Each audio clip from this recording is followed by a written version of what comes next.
So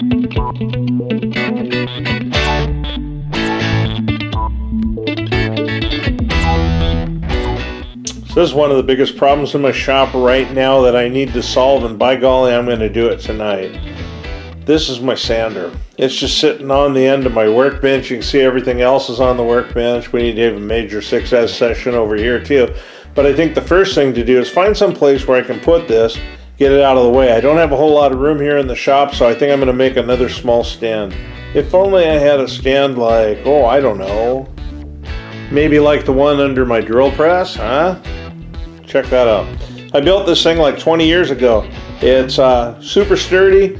I had it originally for my scroll saw, but my scroll saw died. I bought a better scroll saw that has its own base on it, so I repurposed this for my fine looking Harbor Freight drill press. Yeehaw!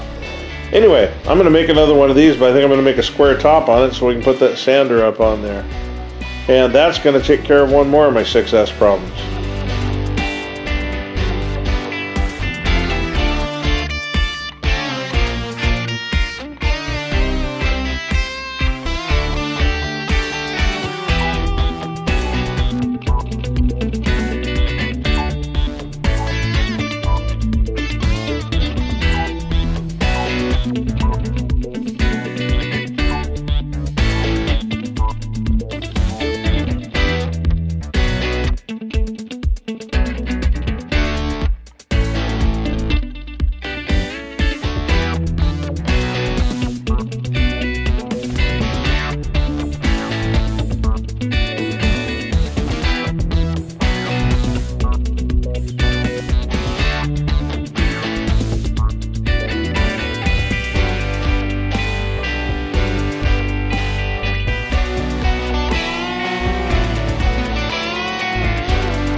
Alright, there we go. That's kind of it. It's done. I got a nice little table now for my little sander. I had to mount a lag screw on this side because it centers up on that center beam. Nothing you can do about that, I guess. And on this side there's a blind spot down there, but I was able to get a nut on it.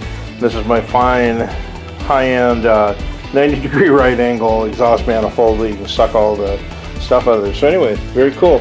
I now have my sander set up. I just got to get it a spot here in the shop, get the shop cleaned up, and I can move on to the next project. Yeehaw, it's coming together.